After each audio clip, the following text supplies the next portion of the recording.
छात्रों, आज हम 66वीं बीपीएससी परीक्षा की संपूर्ण रणनीति क्या होनी चाहिए तैयारी की, उस पर चर्चा करेंगे। इसको हम 3 संदर्भों में बांटेंगे। पहला संदर्भ है जो छात्रों में उठता है। पहला संदर्भ ये है कि सिलेबस की क्या स्थिति होगी, सिलेबस की स्थिति क्या होगी, विज्ञापन कब आएगा,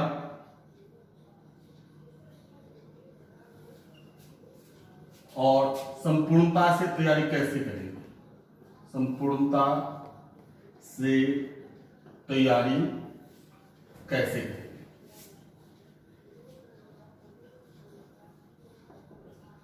छात्र, जो परिस्थिति है, वर्तमान में लॉकडाउन है, इसके बावजूद प्रयास जारी रहना चाहिए।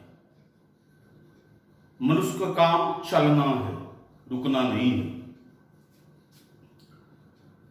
तो 66वीं की तैयारी कैसे करेंगे? तो एक सिलेबस को लेकर के असमंजस की स्थिति है। दूसरा, विज्ञापन कब आएगा, इसके असमंजस की स्थिति है। और तीसरा, संपूर्णता से तैयारी कैसे करेंगे, इसमें एक बेहतर गाइडलाइन की जरूरत है। उस पर हम आज विचार करेंगे। जहां तक सिलेबस की बात है, तो बीपीएससी द्वारा समाचार पत्रों में जो सिलेबस को प्रस्तावित जो परिवर्तन का जो संदर्भ दिया गया है, अगर उस पर हम विचार करेंगे तो पैटर्न लगभग वही रहेगा। जैसे प्रारंभिक परीक्षा में 150 क्वेश्चन और 150 मार्क्स का, उसी तरह मुख्य परीक्षा में GS1 GS2 300 और वैकल्पिक विषय 300 900, पैटर्न वही रहेगा। जैसा कि समाचार पत्रों में बीपीएससी के द्वारा प्रस्तावित किया गया है, उससे लगता है कि प्रारंभिक परीक्षा में परिवर्तन की गुंजाइश नहीं है। अर्थात आप प्रारंभिक परीक्षा की जो पूर्ववत तैयारी कर रहे थे, उसको आप कंटिन्यू कर सकते हैं। पीटी की प्रारंभिक परीक्षा में कोई परिवर्तन की गुंजाइश मुझे नहीं दिखाई देती है। जो कुछ भी परिवर्तन होगा वो मुख्य परीक्षा के संदर्भ में होगा। मुख्य परीक्षा में भी बहुत ज्यादा गुंजाइश नहीं है, इसलिए कि जो समाचार पत्रों में बीपीएससी के द्वारा बताया गया है, उसमें बताया गया है कि इंटरनेशनल इकोनॉमिक्स, डिजास्टर मैनेजमेंट और सोशल इशू जैसे हेल्थ, एजुकेशन, 3 चीज याद रखिएगा एक सेट में कि इंटरनेशनल इकोनॉमिक्स, इंटरनेशनल इकोनॉमिक्स, दूसरा डिजास्टर मैनेजमेंट,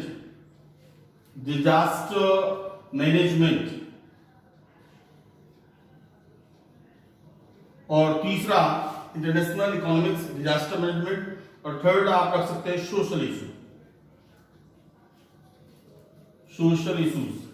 इन चीजों पे को सिलेबस में, मुख्य परीक्षा के सिलेबस में शामिल करने की संभावना बताई जा रही है।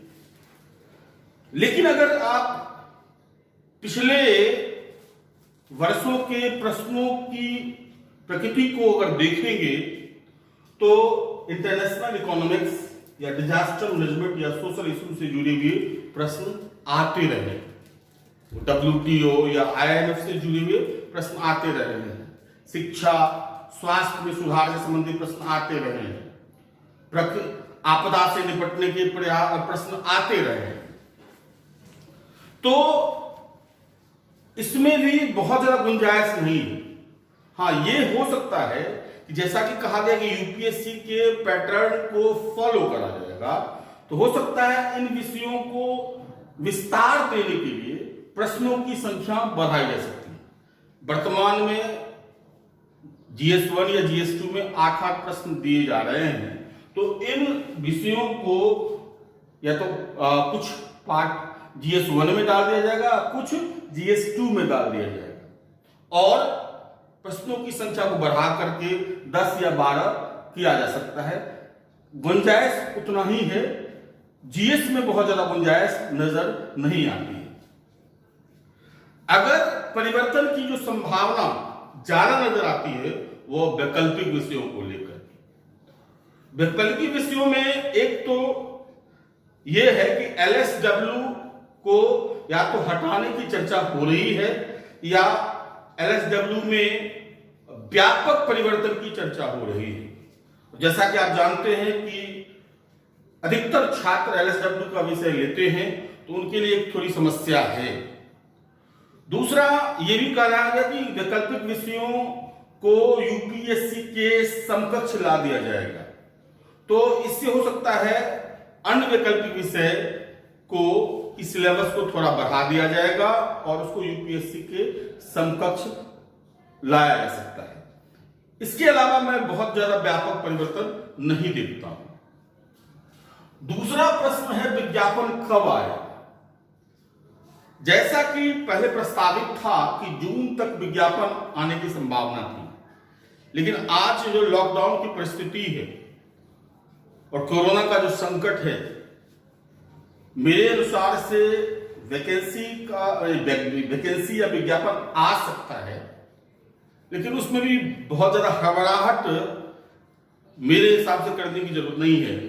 लेकिन जैसा कि समाचार पत्रों में और जो हमारे चेयरमैन के द्वारा इस तरह से वक्तव्य दिए जा रहे हैं, उससे मुझे लगता है कि विज्ञापन जून के अंतिम सप्ताह या जुलाई के प्रथम सप्ताह में विज्ञापन आ सकता है और उसी के हिसाब से प्रारंभिक परीक्षा की तिथि का निर्धारण, मुख्य परीक्षा की तिथि का निर्धारण संभव हो सकेगा।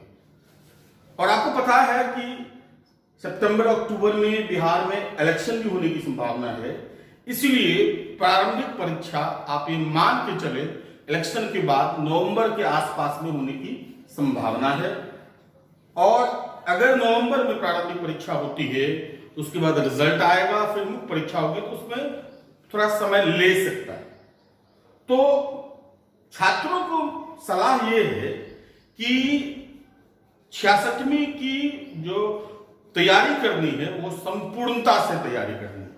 यहां संपूर्णता से कहने का मतलब है एक साथ प्रारंभिक परीक्षा और मुख्य परीक्षा का एक साथ तैयारी करें, जिससे कि आपको निर्णायक सफलता मिल सके। हम थोड़ी सी चर्चा करेंगे सिलेबस में और कैसे आप कोरिलेट होकर के पीटी और मेंस को गंभीरता से देखेंगे, उस पर भी हम चर्चा करेंगे। जहां तक प्रारंभिक परीक्षा के सिलेबस की बात है तो पिछले कुछ वर्षों के बीपीएससी के द्वारा लिए गए प्रश्नों की प्रकृति के आधार पर ये मैंने विभाजन किया है, जिसमें पहला है कि भारत एवं बिहार का इतिहास। इससे 40 क्वेश्चन के लगभग में आते हैं, कभी कभी कुछ ज्यादा भी रहता है, 45 भी रहता है, कभी कभी 37-38 भी रहता है, लेकिन ऑन एवरेज आप मान सकते हैं भारत एवं बिहार का इतिहास 40 क्वेश्चन। इसमें से बांटा गया है कि एक तो आप मॉडर्न हिस्ट्री से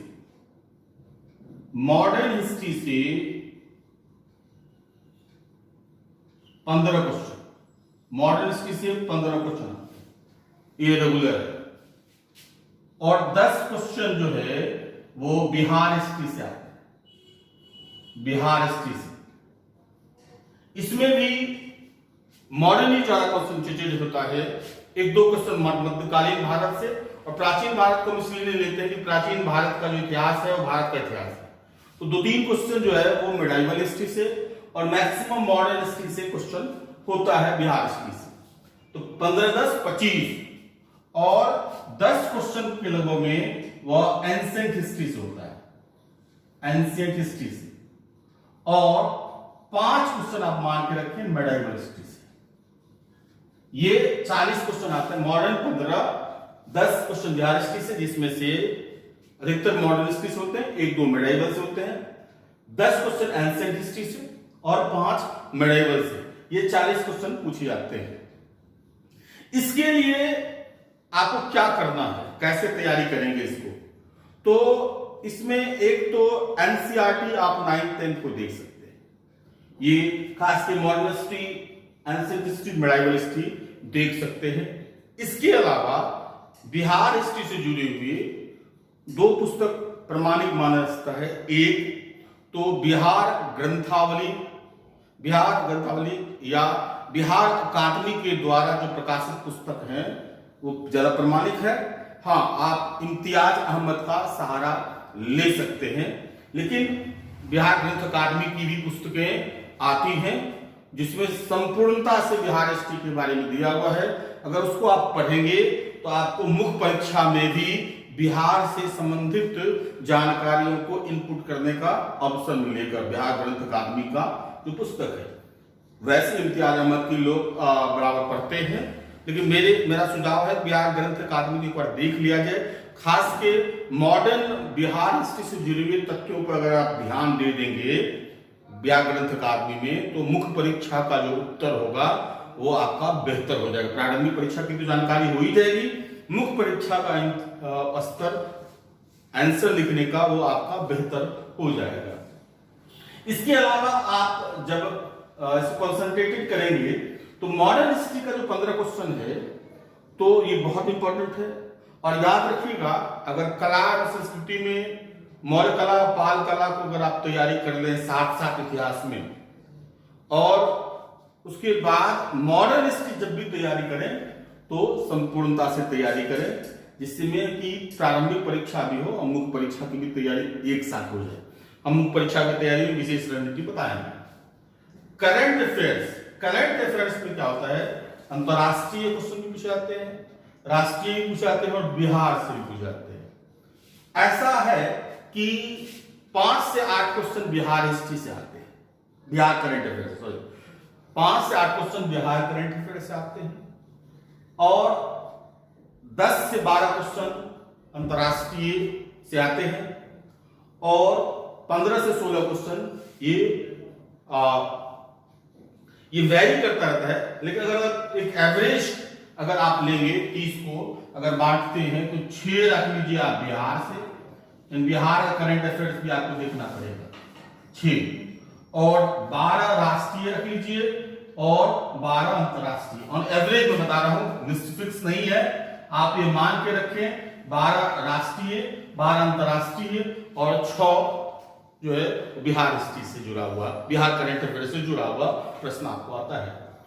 तो यहां भी देखना है कि करंट अफेयर जब पढ़े तो अगर क्योंकि मुख्य परीक्षा में अंतरराष्ट्रीय संबंधों से जुड़े बड़े बहुत प्रश्न आते हैं, कभी कभी राष्ट्रीय से भी जुड़े आते हैं, तो आपको मुख्य परीक्षा की तैयारी करने के क्रम में आप देखेंगे तो अगर आप उसको संपूर्णता से पढ़ेंगे तो प्रारंभिक परीक्षा की भी तैयारी हो जाएगी और मुख्य परीक्षा की भी तैयारी हो जाएगी।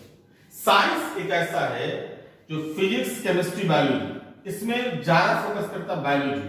और आजकल एक और ट्रेंड आया है, पर्यावरण से जुड़ा हुआ कुछ क्वेश्चन आता है, पर्यावरण से जुड़ा हुआ कुछ क्वेश्चन आता है। फोकस आपको बायोलॉजी करना है, पर्यावरण से जो कुछ अप टू डेट आ रहा है उसको देखना है, फिजिक्स केमिस्ट्री को। इसके लिए आप 9th और 10th का एनसीईआरटी का पुस्तक आप पढ़ सकते हैं बेसिक जानकारी के लिए। वैसे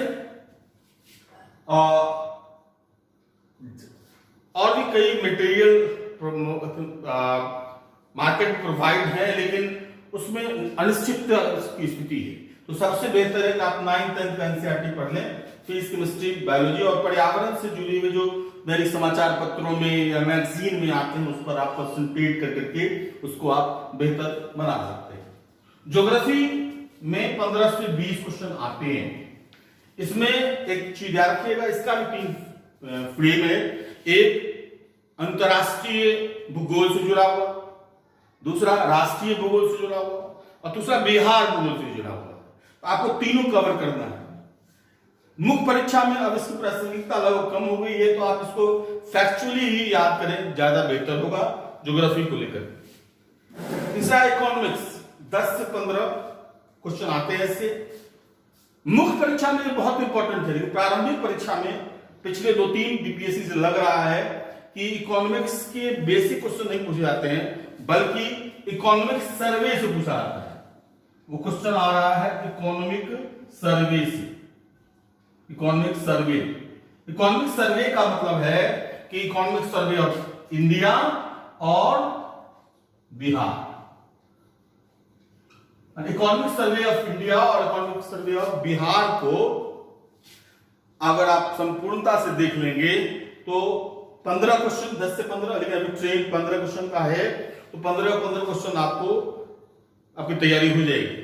निश्चित पूरा economic survey of India, economic survey of Bihar पढ़ना मुश्किल है, लेकिन आप संक्षेप में बहुत सारे मैगजीन में, बहुत सारे इंस्टीट्यूट के द्वारा उसका एक संक्षिप्त नोट्स प्रोवाइड किया होता है। अगर आप उसका भी समग्रता से उसको अगर देख लेंगे तो इकोनॉमिक सर्वे ऑफ बिहार और इकोनॉमिक सर्वे ऑफ इंडिया को अगर तैयारी कर लेंगे तो सारा इकोनॉमिक्स का क्वेश्चन आपको सॉल्व हो जाएगा।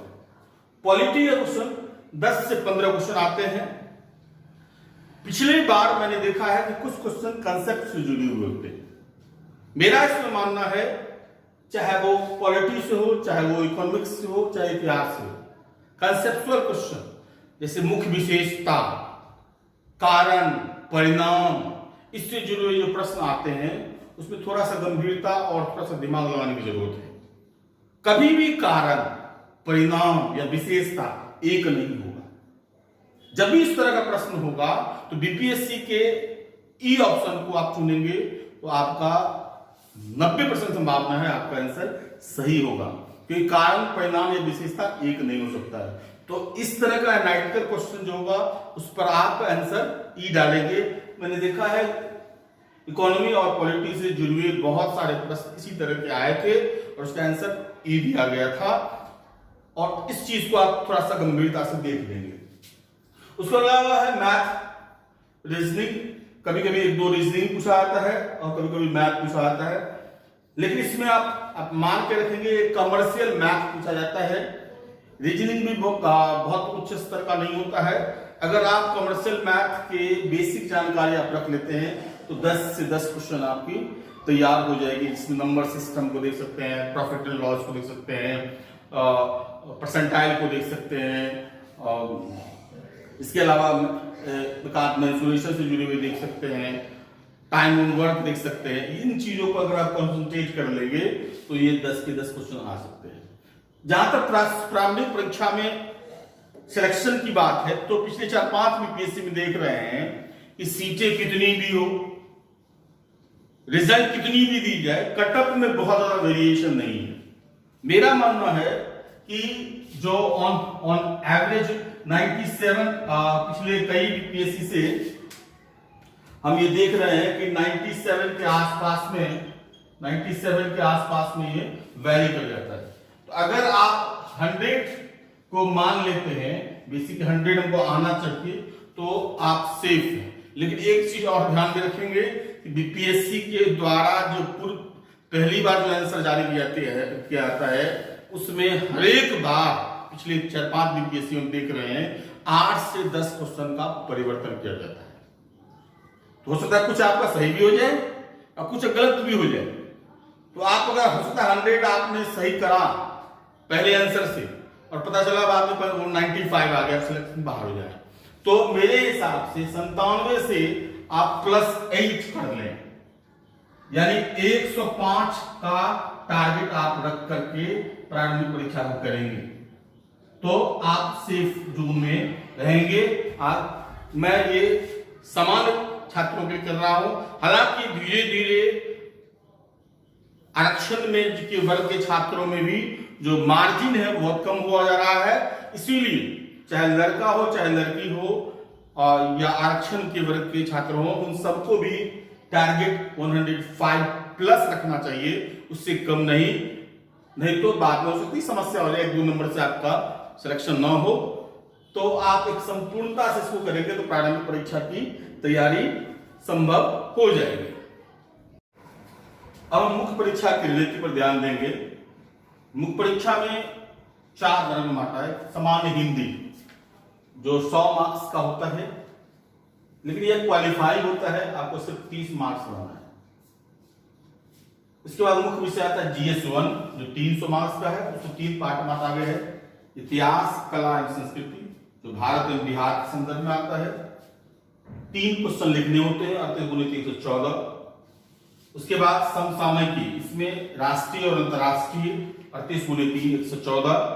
और सांख्यिकी जो है ये 36 गुणे 2 72, 300 टोटल हुआ। GS2 ये इंडियन पॉलिटी 3 क्वेश्चन 38 गुणे 314। फिर इकोनॉमिक्स और ज्योग्राफी 38 गुणे 314 और साइंस टेक 36 गुणे 2 ये भी 300 होगा और वैकल्पिक विषय 300। अब हम बताएंगे कि कैसे आप सामान्य अध्ययन की तैयारी करेंगे,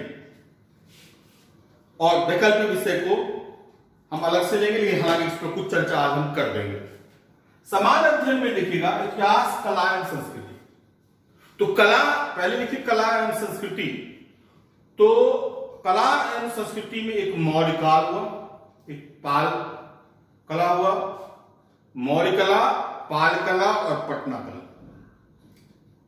ऐसा होता है कि तीनों में से एक क्वेश्चन रेगुलर आते हैं। तो अब लेकिन इस पिछले कुछ वर्षों से इन प्रश्नों की प्रकृति में परिवर्तन हुआ है, और इस कारण छात्रों को यह सलाह दी जाती है कि सिर्फ मौर्य कला की विशेषता या पाल कला की विशेषता या पटना कला की विशेषता तक ही सीमित न रहे, बल्कि इसकी तत्कालीन प्रासंगिकता, इसकी वर्तमान प्रासंगिकता, इसने क्या योगदान दिया है तत्कालीन समय में, वर्तमान में क्या इसकी जरूरत है या नहीं, या किस तरीके से आज भारतीय अर्थव्यवस्था, समाज को कैसे प्रभावित कर सकता है, या वैश्विक स्तर पर इसने क्या प्रभाव छेड़ा है। यानी मौर्य कला, पाल कला या पटना कला की विशेषता के साथ साथ आप इन चीजों को गंभीरता से देख लेंगे, तब आप किसी भी तरह के प्रश्न आएंगे तो आप उसका उत्तर दे सकते हैं। और इसमें थोड़ी सी आपको मेहनत करने की जरूरत है, क्योंकि जो मार्केट में नोट्स उपलब्ध हैं या पुस्तकें उपलब्ध हैं, उसमें सिर्फ विशेषता से संबंधित हो चीजें, तो प्रासंगिकता से जुड़े हुए चीजों पर आपको एनालिटिकल अप्रोच लाना होगा। उस समय उसकी क्या प्रासंगिकता थी, आज इसकी क्या प्रासंगिकता है, उस समय भी इसको क्या योगदान दिया था, आज ये किस तरह से योगदान दे सकता है। तो उन चीजों पर ध्यान देना है, या इस कला पर किसका प्रभाव था, वर्तमान में यह क्या दिशा दे सकती है, इस चीज को ध्यान में रखना है। एक चीज और है जो ध्यान रखना है कि 64वीं मुख्य परीक्षा के प्रश्न में कई क्वेश्चन जो बिहार में रेगुलर वाइस वर्षा कंसंट्रेटेड आते थे, जैसे आदिवासी आंदोलन होता था तो या तो बिरसा मुंडा या संथाल विद्रोह होता था, या किसान आंदोलन होता था तो चंपारण या सजान सरस्वती, यानी या राष्ट्रीय आंदोलन से जुड़े हुए प्रश्न बिहार सेंट्रिक हुआ करते थे। तो लोग 7-8 क्वेश्चन की तैयारी कर लेते थे और इस प्रश्न में अच्छा लिख करके अच्छा आंसर ले आते थे। लेकिन 64वीं मुख्य परीक्षा में चेंज करा गया, हॉलिस्टिक नेचर से प्रश्न आए हैं। तो मेरा सलाह है छात्रों को कि इन चीजों की तैयारी कला पर करना ही है, इसके अलावा एक होल पूरे बिहार की कला पर भी तैयारी करनी चाहिए कि बिहार में कला का विकास कैसे कैसे हुआ है। तो आप एक पूरी मौर्य कला से लेकर के पाल कला, पटना कलम से पहले बीच में बहुत सारा कला है, जैसे मधुबनी पेंटिंग हो गया, मंजूसा पेंटिंग हो गया, तो उन चीजों को भी जो इसके अलावा स्थापत्य से जुड़ी हुई मध्यकाल में भी कई स्थापत्य की स्थापत्य कला से जुड़ी हुई सामग्री आपको मिल जाएगी। तो एक होलिस्टिक जो है कला स्थापत्य पर एक होलिस्टिक नोट्स भी आपको बना लेनी चाहिए इस संदर्भ। दूसरा जो है कि प्राचीन भारत और मध्यकाल में आप जैसे मैंने कहा प्रारंभिक परीक्षा से जुड़े हुए लगभग 15 क्वेश्चन आते हैं, तो उसको प्रारंभिक परीक्षा में देख लेंगे। इन चीजों का आप मुख्य परीक्षा के दृष्टिकोण से साथ साथ तैयारी करें। लेकिन जब मॉडर्न हिस्ट्री पढ़ें तो हॉलिस्टिक नेचर पढ़ें। एक तो प्रारंभिक परीक्षा में बिहार हिस्ट्री और इंडियन मॉडर्न हिस्ट्री को जोड़ देंगे तो 22 से 23 क्वेश्चन गारंटेड है आपको प्रारंभिक परीक्षा में आएगा। और मुख्य परीक्षा में भी आप ये मान के रखें, क्योंकि अब 5 से 6 क्वेश्चन पूछा जा रहा है इस पेपर में, और उसमें से आपको 3 आंसर देना होता है। तो उस 3 में एक तो कला और संस्कृति से क्वेश्चन होता है, दूसरा एक क्वेश्चन होता है विचारधारा से, गांधी, नेहरू, टैगोर, इस थॉट में से एक पे क्वेश्चन आता है। तो 2 क्वेश्चन ये हुआ।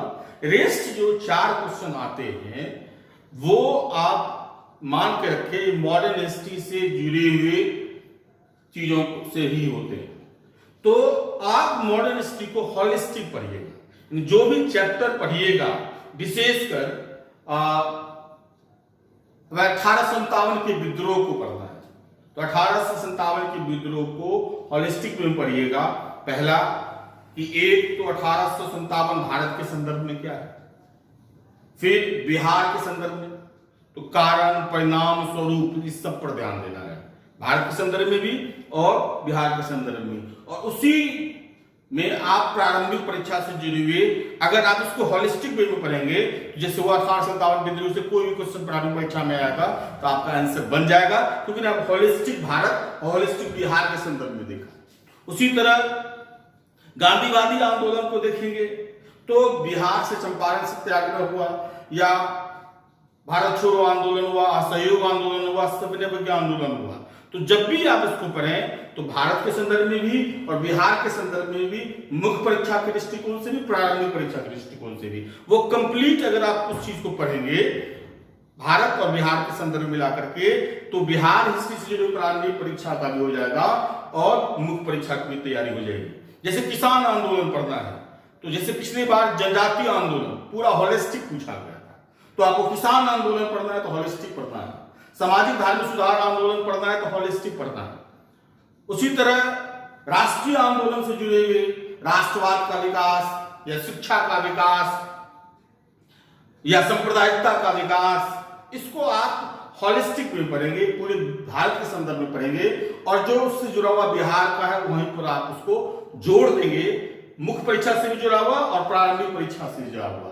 तो मेरा अपना मानना है कि आप मॉडर्न हिस्ट्री को भारत बिहार के संदर्भ में मुख्य परीक्षा के दृष्टिकोण से अगर हर एक टॉपिक को गंभीरता से तैयारी कर लेंगे तो आप 23 से 25 पीटी में भी पूरी तरीके से सही कर लेंगे और मुख्य परीक्षा आपका पूर्ण रूप से तैयार हो जाएगा। दूसरा है समसामयिकी, राष्ट्रीय और अंतरराष्ट्रीय। इसमें पहले क्या होता था, 2 क्वेश्चन राष्ट्रीय होता था और 2 अंतरराष्ट्रीय, इसमें 3 आंसर देना होता था। आजकल पिछले कुछ बीपीएससी में जो ट्रेंड देखा जा रहा है, काट को छोड़ दिया जाए तो अंतरराष्ट्रीय संबंधों पर ज्यादा जोर दे रहा है। तो अंतरराष्ट्रीय संबंध की अगर हम बात करेंगे तो आपको कुछ टॉपिक पढ़ना से तैयार करना पड़ेगा, और इसकी जो प्रकृति है वो बहुत वाइड रेंज में ली गई है, व्यापक स्तर पर लिया गया है। जैसे मान लिया चाबहार बंदरगाह है, तो चाबहार बंदरगाह को अफगानिस्तान से रिलेट कर दिया गया है, फिर उसको ईरान से तो है ही, सेंट्रल एशिया से रिलेट कर दिया जाता है। उसी तरह अगर जैसे रोहिंग्या वाला प्रश्न आया था तो उसमें भारत, पाकिस्तान, चीन एक होलिस्टिक नेचर से हुआ हुआ, या डोकलाम विवाद का जो हुआ है उसका संदर्भ गांधीवादी विचारधारा से संदर्भ करके किया गया है। यानी होलिस्टिक नेचर का क्वेश्चन होता है, कंप्रिहेंसिव, एक वाइड रेंज ये लेता है। तो इस संदर्भ में मेरी सलाह है कि आप कुछ टॉपिक को जो बर्निंग टॉपिक है उस पर फोकस करेंगे। तो पहला अगर आप उस पर टॉपिक में फोकस करेंगे तो भारत एवं उसके पड़ोसी राज्यों में, तो भारत एवं पड़ोसी राज्यों में एक मेरा इसमें सोचना है कि एक एशियाई मुनरो सिद्धांत जिसका अनुपालन जापान करता था, तो भारत के संदर्भ में भी आप तैयार कर लेंगे कि दक्षिण एशियाई मुनरो सिद्धांत के संदर्भ में भारत का अपने पड़ोसी राज्य के साथ कैसा संबंध है, यानी नेबरहुड फर्स्ट जो पॉलिसी है उस पर ध्यान देना है कि कैसे भारत ने नेबरहुड फर्स्ट पॉलिसी को आगे बढ़ाया है, ठीक है ना। उसमें एक तो भारत पाकिस्तान से जुड़ा हुआ डिस्प्यूट है उसको तैयार करेंगे, भारत चीन से जुड़ा हुआ उसको तैयार करेंगे। जब चीन तैयार करेंगे तो चीन का हॉलिस्टिक नेचर होगा। भारत चीन संदर्भ में तो उसको आप क्वाड से भी जोड़ेंगे, यानी जो अमेरिका, जापान, ऑस्ट्रेलिया और भारत के संदर्भ में है, जो चीन की प्रतिद्वंदी के रूप में है, उसको भी आप देखेंगे। उसी तरह एशिया पैसिफिक है, तो क्वाड के अलावा जो वियतनाम, इंडोनेशिया, थाईलैंड, इन राज्यों का चीन से जोड़ करके आप देखेंगे। यानी जब भारत चीन का संबंध की जब चर्चा करेंगे तो सिर्फ भारत चीन के बीच विवादों को नहीं देखेंगे, भारत चीन को घेरने, जैसे चीन हमें घेरने के लिए क्या क्या रणनीति अपना रहा है, स्ट्रिंग ऑफ पर्ल पॉलिसी, तो हम reverse string of pearl policy कैसे अपनाएंगे, क्वाड का कैसे इस्तेमाल करेंगे, एपेक का कैसे इस्तेमाल करेंगे, एशिया पैसिफिक का कैसे इस्तेमाल करेंगे, वियतनाम का कैसे इस्तेमाल करेंगे, तो उन चीजों को भी देखेंगे। जैसे भारत अफगानिस्तान संदर्भ होगा, तो भारत अफगानिस्तान में तालिबान से चर्चा की बात हो रही है, तो तालिबान से वार्ता में रशिया का भूमिका क्या है, अमेरिका की भूमिका क्या है, चीन की भूमिका क्या है, भारत की भूमिका क्या है, पाकिस्तान की भूमिका क्या है, तो उन संदर्भ में आप अफगानिस्तान को देखेंगे। अब चाबहार बंदरगाह है तो चाबहार बंदरगाह को देखिएगा, तो उस चाबहार बंदरगाह से अफगानिस्तान को क्या फायदा होगा, भारत को क्या फायदा होगा, ईरान को क्या फायदा होगा, इससे सेंट्रल एशिया से कैसे हम कनेक्ट होंगे, इससे हम मिडिल ईस्ट में कैसे कनेक्ट होंगे, इससे हमें अमेरिका के साथ संबंधों में क्या प्रभाव पड़ेगा। यानी जब भी आप उसको करेंगे तो हॉलिस्टिक नेचर पे इसकी तैयारी करेंगे। तो पहला जो होगा भारत पड़ोसी संदर्भ के संदर्भ में, उसके बाद विश्व स्तर पे देखेंगे तो विभिन्न जो संगठन है, अब जैसे दक्षेश और बिम्स्टेक से जुड़ा हुआ उसको आप देखेंगे कि कौन वाइबल है। उसी तरह एशिया पैसिफिक पर ज्यादा कॉन्सेंट्रेट भारत कभी कर रही है, उसको देखना है। उसके बाद भारत अमेरिका संबंध को देखेंगे, ठीक है, सेंट्रल एशिया से हमारा क्या संबंध है, मिडिल ईस्ट से कैसे संबंध होगा, तो इन चीजों पर आप हॉलिस्टिक नेचर देखेंगे। कुछ इसकी शब्दावली है अंतरराष्ट्रीय संबंधों से जुड़ा, उन चीजों को हर समय आपको ध्यान में रखना पड़ेगा। ट्रैक 1 डिप्लोमेसी क्या होती है, ट्रैक 2 डिप्लोमेसी क्या है, ट्रैक 3 क्या है, ट्रैक 4 क्या है, ट्रैक 5 क्या डिप्लोमेसी क्या है। अगर इन शब्दों को आप समझेंगे तो प्रश्नों में आप इसका इस्तेमाल कर सकते हैं। गनबुट डिप्लोमेसी क्या है, डॉलर डिप्लोमेसी क्या है, पेट्रो डिप्लोमेसी क्या है, जीरो सम जीरो पॉलिसी क्या है, जियो पॉलिटिक्स क्या है, इन कैरेक्टरिस्टिक पॉलिसी क्या है। तो इन संदर्भ शब्दों का अगर आप बेहतर से जानकारी रखेंगे, जैसे प्रैग्मेटिक फॉरेन पॉलिसी क्या है, रियलिस्टिक फॉरेन पॉलिसी क्या है, आइडियलिस्टिक फॉरेन पॉलिसी क्या है, उसकी समझ एक बेहतर बनानी पड़ेगी आपको।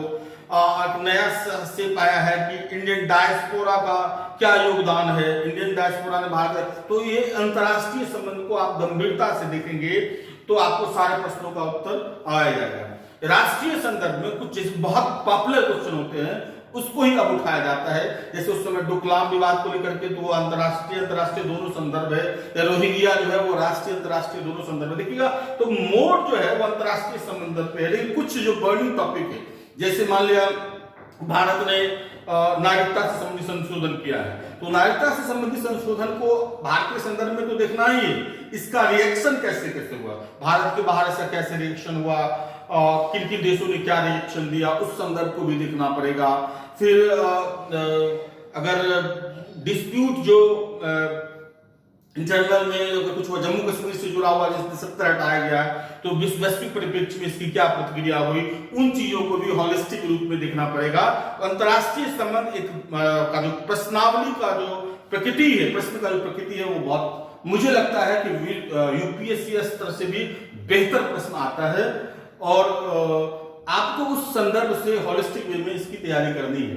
रहा सांख्यिकी की बात है तो सांख्यिकी सबसे इंपॉर्टेंट इसमें है, 72 मार्क्स है। अगर आप इसका गंभीरता से अभ्यास करेंगे तो 72 में 72 मार्क्स पाए जा सकते हैं, 72 से 72 मार्क्स प्राप्त किए जा सकते हैं। इसीलिए मेरा ये सलाह है कि आप पहले और इसमें सिर्फ डीआई से पूछा जाता है, डाटा इंटरप्रिटेशन से पूछे जा रहे हैं पिछले 4-5 बीपीएससी में, इसीलिए बहुत ज्यादा वेरिएशन की टेंशन नहीं है। तो आप डीआई से जुड़े हुए, डाटा इंटरप्रिटेशन से जुड़े हुए प्रश्नों की प्रकृति को गंभीरता से देखें और प्रत्येक दिन 2-2 प्रश्नों का आप अगर अभ्यास करेंगे तो परीक्षा में आपको दिक्कत नहीं होगी। डीआई से जुड़े हुए आप कई प्रश्न जैसे पीओ में पूछा जाता है, मैनेजमेंट में पूछा जाता है, उन प्रश्नों का बार बार अभ्यास करेंगे तो आपको 72 के 72 मार्क्स आते हैं। अगर आप यहाँ 72 मार्क्स ले आते हैं तो यहाँ एवरेज अगर 55% भी मार्क्स आ जाएगा तो आपका जो फर्स्ट पेपर का स्कोर 200 प्लस होगा तो आप सिलेक्शन की कतार में होंगे। कहा जाता है कि जिसने सांख्यिकी को 100% लिया तो वैसे कभी कभी आसान भी होता है सांख्यिकी, तो आसान वाले में तो सबके लिए आसान है, लेकिन जब कुछ डिफिकल्ट होता है और उस पीरियड में उस समय अगर आपने पूरा सही किया तो आप एज में इस 64वां की बीपीएससी के बारे में स्टैट थोड़ा सा टफ था, तो जिन छात्रों ने 72 के 72 मार्क्स लाए होंगे तो उनकी संभावना ज्यादा बनती है, क्योंकि इन प्रश्नों में उत्तर देने की जो परीक्षक की जो रहती है वो उसकी समझ के हिसाब से उसको बेहतर लगना चाहिए। तो इसमें बहुत ज्यादा आपको मार्क्स में वेरिएशन नहीं आएगा, आपको 50 to 60% के बीच में वेरी करता है। यहां आपका 100% है, इसलिए इस पर ज्यादा कंसंट्रेट करें। दूसरा जो पेपर है वो है इंडियन पॉलिटी, इकोनॉमी, ज्योग्राफी और साइंस के। इंडियन पॉलिटी में एक तो आप जो बेसिक एक पुस्तक जरूर पढ़ें, निश्चित है एनसीईआरटी का आप 11th की पुस्तक देख सकते हैं, लेकिन लक्ष्मीकांत की पुस्तक मेरे हिसाब से बेसिक पुस्तकों में सबसे अच्छी पुस्तक है, जिसमें सिलसिलेवार ढंग से बहुत अच्छी तरीके से दिया गया है। लेकिन इसमें क्या होता है, प्रश्नों की जो प्रकृति होती है वो अप टू डेट होती है, यानी कुछ जो घट रहा होता है, सुप्रीम कोर्ट का कोई डिसीजन आया या कोई संविधान संशोधन विधेयक पेश हुआ, उससे जुड़े हुए प्रश्न आते हैं। हालांकि दूसरी प्रकृति है, किसी प्रश्न राज्यपाल, राष्ट्रपति, प्रधानमंत्री, मुख्यमंत्री से जुड़े हुए प्रश्न आते हैं। लेकिन आप बेसिक जरूर पढ़ें, लक्ष्मीकांत को आधार बना करके 11th के सेट उठा करके, लेकिन जो समसामयिकी जो परिवर्तन आ रहे हैं, जो कुछ चेंज हुआ है, जैसे अनुच्छेद 356 से जुड़े हुए प्रश्न, तो जो अप टू डेट डिसीजन आते हैं सुप्रीम कोर्ट के द्वारा या संविधान संशोधन, उससे जोड़ करके उन प्रश्नों को देखेंगे। जैसे मान लिया अभी नागरिकता से संबंधित विधेयक है, तो नागरिकता से संबंधित जो है वो प्रावधानों की चर्चा तो करेंगे ही करेंगे। अब आप नए संदर्भ में सीए का समस्या क्या है, एनपीआर की समस्या क्या है, प्रस्तावित जो नागरिकता संशोधन विधेयक की जो विवाद उत्पन्न हो रहा है, तो उसको आप बेसिक पुस्तक में नहीं मिलेगा, तो वो आपको उसमें जोड़ना पड़ेगा। उसी तरह अनुच्छेद 370 को हटाने का जो मैंने संदर्भ में है, तो राज्य के निर्माण की जो प्रक्रिया है, तो संसद की शक्ति, वो डिटेल से लिखा हुआ बेसिक उसमें लक्ष्मीकांत में, लेकिन 370 में जो चेंज हुए हैं या उससे संबंधित है, कुछ चीज आपको अप टू डेट उसमें रखना पड़ेगा। उसी तरह अगर मान लिया कोई समस्या है, जातिवादी समस्या है, धार्मिक समस्या या आरक्षण की जो प्रश्नावली से जुड़े हुए प्रश्न है, जैसे बिहार में जाति एवं धर्म की विशेषता, तो बिहार में जाति एवं धर्म की विशेषता वो अब लक्ष्मीकांत या एनसीईआरटी 11th की पुस्तक नहीं होगा, तो आपको उसमें बिहार से जुड़ी हुई पुस्तकों का अध्ययन करना पड़ेगा और उस तरीके से उसको देखना पड़ेगा। तो उन चीजों पर आप बेसिक पुस्तक अगर इसमें तो आप अगर होल रूप से पढ़े, पीटी में भी काम हो जाएगा, मेंस में हो जाएगा, लेकिन कुछ अप टू डेट बिहार से संदर्भ है उसको देखना होगा। केंद्र राज्य संबंध होगा या वित्तीय जो वित्त आयोग का संबंध होगा, तो जो वर्तमान में कुछ इंटररिलेट कर करके आपको बेसिक पुस्तक से जोड़ करके आपको बनाना पड़ेगा। इकोनॉमी ज्योग्राफी में तो देखा गया है कि ज्योग्राफी भी जो पूछा जा रहा है प्रश्न वो आर्थिक संबंधों से जुड़ा हुआ पूछ जाता है। पहले प्राकृतिक आपदा से जुड़े हुए कई प्रश्न आते थे, जैसे बाढ़ या सूखा या भूकंप से निपटने के उपाय, तो वो प्रश्न हो सकते हैं। यानी आपदा से संबंधित अगर ज्योग्राफी के कोई प्रश्न है तो वो आप तैयार कर लें। बाढ़, सूखा और भूकंप से निपटने के क्या उपाय होंगे आपदा प्रबंधन से जुड़ी हुई, तो ज्योग्राफी के वो प्रश्न को आप तैयार कर लेंगे। बाकी प्रश्न ज्योग्राफी में मुख्य परीक्षा के दृष्टिकोण से बिहार लोक सेवा में बहुत ज्यादा प्रासंगिकता नहीं रहती है। यहाँ इकोनॉमिक्स पर ज्यादा फोकस किया जाता है और इकोनॉमिक्स में आप ये मान के रखें कृषि, तो कृषि को आप होलिस्टिक नेचर में देखेंगे। एक आध को बार का छोड़ दिया जाए तो इकोनॉमिक्स में 2 क्वेश्चन, 1 से 2 क्वेश्चन रेगुलर होते हैं, तो इकोनॉमिक्स को आप गंभीरता से देखेंगे। जैसे कृषि, तो कृषि सुधार क्या है, फिर क्रॉपिंग पैटर्न क्या है, कृषि से जुड़ा हुआ WTO का समस्या है, कृषि में हो गया APMC जो है वो हो गया, तो कृषि ऋण माफी हुआ। तो जब भी आप कृषि को देखेंगे तो होल शेप में आप देखेंगे, सब्सिडी वाला से जुड़ा हुआ चीज है वो भी देखेंगे, तो कृषि देखेंगे। फिर WTO से जो वैश्विक वार्ता है, कृषि वार्ता दौर, उसको देखेंगे। उसके बाद अगर आप दूसरा जो सबसे इंपॉर्टेंट है, कृषि सबसे इंपॉर्टेंट है इकोनॉमिक्स में, दूसरा जो सबसे इंपॉर्टेंट है वह है सस्टेनेबल इकोनॉमी से जुड़ा हुआ चीज है। जैसे GDP ग्रोथ और GDP डेवलपमेंट की बात है, तो एक है कि ग्रोथ, तो ग्रोथ आप सिर्फ उस परिभाषा के स्तर पर नहीं लिखेंगे, ग्रोथ क्या है और विकास क्या है। तो ग्रोथ और विकास से जुड़े हुए कई प्रश्न आते हैं। जैसे कहा जाता है कि 1991 का जो भारत का जो उदारीकरण अर्थव्यवस्था है उसका वास्तविक परिणाम जो है रोजगार विहीन समृद्धि, यानी समृद्धि तो हुआ है, ग्रोथ तो हुआ है, लेकिन वह रोजगार विहीन हुआ है। तो उसी तरह डेवलपमेंट क्या है, तो डेवलपमेंट जो है एक गुणात्मक अवधारणा है, यानी स्वास्थ्य, शिक्षा या जो मानव का जो मूलभूत सुविधा है उससे जुड़े हुए चीजों पर फोकस करना है। तो अगर आप इस संदर्भ में देखेंगे तो SDI को देखना होगा, लैंगिक सूचकांक को देखना पड़ेगा, यानी जो विकास का जो वास्तविक पैमाना है उसके आधार पर तो सस्टेनेबल डेवलपमेंट की बात हो जाती है, जिसमें आप जैसे आप UNDP का जो लक्ष्य है उसको भी आप देखेंगे। जो अगर लिबरलाइजेशन देखेंगे तो लिबरलाइजेशन का आफ्टर इफेक्ट क्या हुआ है, और अगर इसी चीज से जुड़ा हुआ है जब आप डेवलपमेंट की बात करते हैं तो डेवलपमेंट क्या, रोजगार मिला या नहीं मिला, तो रोजगार या बेरोजगारी, इससे जुड़ा हुआ प्रश्न आपको बहुत इंपॉर्टेंट है। उसी तरह रोजगार बेरोजगार अगर आप कह सकते हैं, फिर गरीबी, भुखमरी से ये ग्रोथ जो हुआ है वो डेवलपमेंट की ओर गया कि नहीं गया उस पर देखना है। तो उसमें गरीबी है तो गरीबी का निवारण कैसे होगा, उसकी योजनाओं को देखना होगा, ठीक है। तो उससे जुड़े भी, यानी आप ग्रोथ और डेवलपमेंट को हॉलिस्टिक देखेंगे, कृषि को हॉलिस्टिक आप अगर आप देखेंगे। उसके अलावा फिर औद्योगिक विकास है, तो कैसे कैसे औद्योगिक विकास हुआ है उसमें आप देखेंगे। डिसइन्वेस्टमेंट का जो प्रोग्राम है वो कैसे कैसे कैरी किया है, फिर डिसइन्वेस्टमेंट का क्या क्या परिणाम हुआ है, सार्वजनिक उद्यम से जुड़ा हुआ चीजों को देखेंगे, PPP को देखेंगे। तो और इसके बाद अभी इंडस्ट्रियल रेवोल्यूशन 4 की बात की जा रही है, वो क्या है उस संदर्भ से देखना होगा आपको।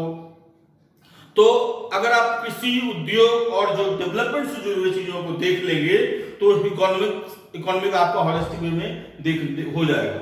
जहां तक साइंस की बात है तो अब ये भी अप टू डेट होता है, लेकिन मेरा इसमें मानना है अगर आप 4 से 5 टॉपिक को संपूर्णता से तैयारी कर लेंगे तो आपको 2 प्रश्न लिखने में कभी दिक्कत नहीं होगी। एक, जैसे आप एनर्जी से एक क्वेश्चन होता ही है, लेकिन आप जब एनर्जी पढ़ेंगे तो हॉलिस्टिक पढ़ेंगे, यानी renewable energy, non renewable energy दोनों।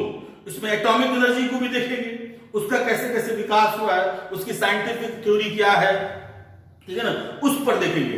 एनर्जी, जो भी एनर्जी नई नई आ रही है उसका साइंटिफिक वे जो है उसको भी देखना है, सिर्फ डेवलपमेंट या फैक्चुअल चीजों को नहीं रखना है, जैसे उसका किस तरीके से वो डेवलप हुआ है, साइंटिफिक उसकी क्या है, जो एटॉमिक एनर्जी होता है उसका साइंटिफिक वे भी देखना पड़ेगा।